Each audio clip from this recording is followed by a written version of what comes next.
often get asked by students that Vivek, I am not disciplined in DSA and I know that I need to solve 2 problems every day. I know I need to learn about this particular topic, but I'm just not disciplined. I'm not starting. I'm just hoarding resources. What should I change about my style of learning and what should I change so that I stay motivated through the DSA journey? I often give contests, I solve sheet problems, but I get demotivated very quickly. Vivek, tell me some hack, some productivity hack to make me disciplined. You might find a lot of videos talking about productivity hacks around these kind of things, but this is not one of them. I really want to talk about what is happening behind these, saying what is changing you. In fact, most students who come to me with this actually hate themselves not being disciplined. So it's not like you don't want to be disciplined, but why are you not able to do it? In this video, we'll try to understand some psychological aspect. I think if you are a deep thinker and if you're somebody who understands or somebody who wants to understand yourself, probably this video is going to be very interesting. And if you watch this till the end, I can guarantee you that by the end, you will understand a process by which you can keep yourself disciplined forever.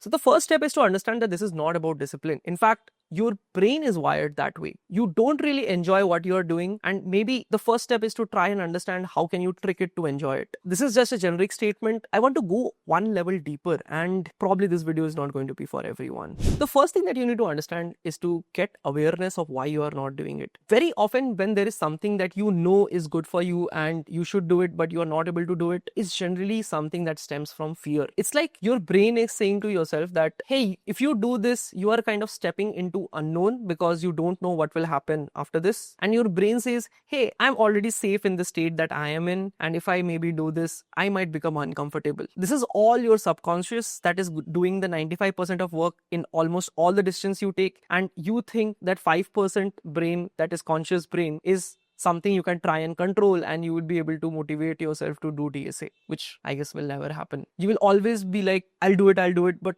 then you will be like, why I'm not doing it? Understand that every action that is safe is something you will be able to do very easily. Checking your mails is safe because you know some mail would be there. Checking social media is safe because you know that's a reel and then you can just scroll over it, right? But doing DSA and preparing for your career is very unsafe in technically your brain's language, because you don't know if you study, will you get a job or not, or how will things go. There is a sense of either success or failure attached to it, that, oh, I will have to become good, or I might not become good even if I put all this effort, and my energy of my human body will get wasted on this. And your brain decides often that, oh, it's not worth it. Maybe you are already getting food, you're already stable, why to do all this effort? It's generally fear that is this invisible leash of self-sabotage that most people don't really understand. And people deflect this. People, when I say this to them, people say, Vivek, no, it's not that case. It's just that I'm not motivated. It's because I think I'm perfectionist. So I just collect first all the resources and then I am doing it. Perfectionist? Everybody's perfectionist in this world. Most people come and say, no, Vivek, it's not an issue. I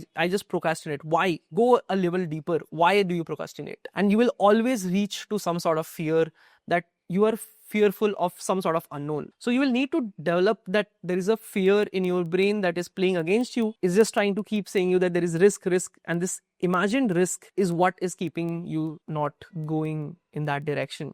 Your brain's work is just to predict future and keep you safeguard from unknown futures. The second most prominent reason that I've seen in students, which I think is the unhealthiest one, is building an image or identity of self. Maybe in the past you had tried doing something, for example, let's say JEE or something of that sort, and maybe you failed in that. Now your brain actually logs this as a survival lesson. The pain or hurt that you felt at that point in time is something your brain subconsciously retains. And whenever it sees a similar kind of scenario, a similar competitive learning pathway, your brain tells you, oh, remember that hurt that you had felt? You might feel it again this time, which is not a safe state. And that's why you don't take actions, because that will keep you safe. This is a problem of having consecutive failures, because you start building an identity of that. And you often start believing that you are not someone who will be able to do it. This is what you can call, quote unquote, as an confidence reason. I believe you build confidence by journeying on top of mountains. Suppose you have climbed Everest and next time somebody says that there is a 1,000-2,000 meter mountain that you have to climb, you'd be like, oh, this is easy. I have climbed 8,800 meters.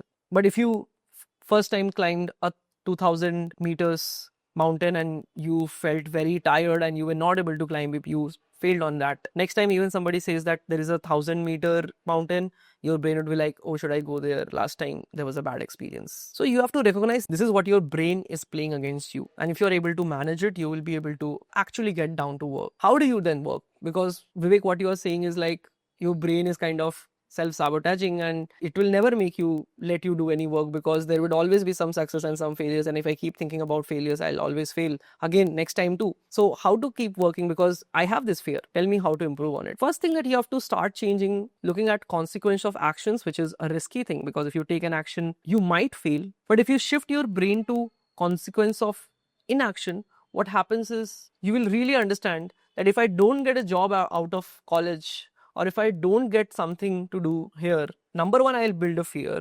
Number two, I'll build an identity of somebody who serially procrastinates. Number three, my safe state will not be safe anymore. And if you internalize this, that you always feel this guilt that if you are not doing something and that might make your body go into a unsafe state, you will start feeling in a way that you always want to be in a state of productivity. And that's where seriously the magic happens. That's what I feel has been happening, at least to me, when I want to be productive on something, that I start seeing that if I don't do the action, what is going to be the consequence. And that's a better thing to register in your brain, because your brain works in terms of fears. And if it's fearing that if you don't do the action, you will end up being nobody, then you will start taking action. And it can be anything. You can be a social status driven person, you can be money driven, you can be anyway driven. But you have to find that drive, that if you don't do this today, you will end up not getting something you really wish for.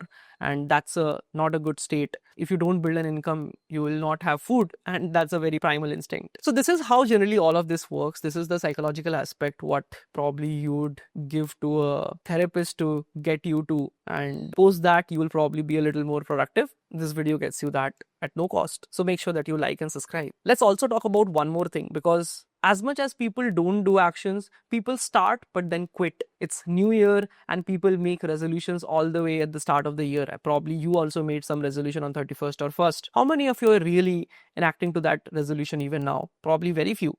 And in a month, I guess it's less than 1%. Why do people fail to keep their New Year resolutions? Because they are not disciplined. You will be disciplined. If you want to become fit, you would go to gym in general. But why are you not disciplined in that sense? Often, whatever these kind of structured thinking that we do, we often forget. Grab a paper, place it down, start writing that these are my fears. Like write a point one, fear. I fear these things will happen if I don't do the action. Similarly, on the side, write the fears, why, if you don't do something today, what will be happening to you. Write the big plan, that what you are trying to achieve.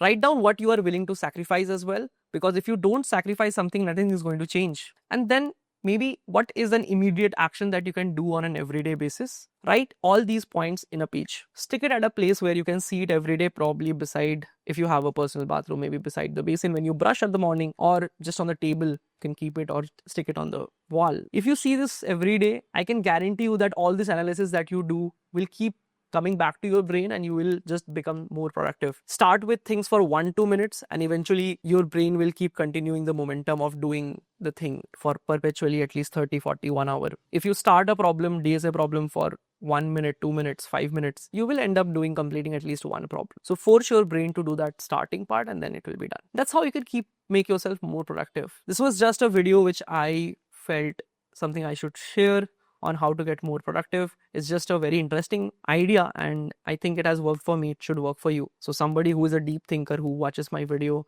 would get benefited out of this free therapy, right, on how to be productive. Maybe we'll do more such sessions. If you guys are interested, let me know in the comments below what more problem or life situation you guys are facing and probably I'll make a video on that. That's all from my side. Give this video a like and subscribe because you will get a lot of value out of it. That will be all from my side in this video. I'll see you in the next one.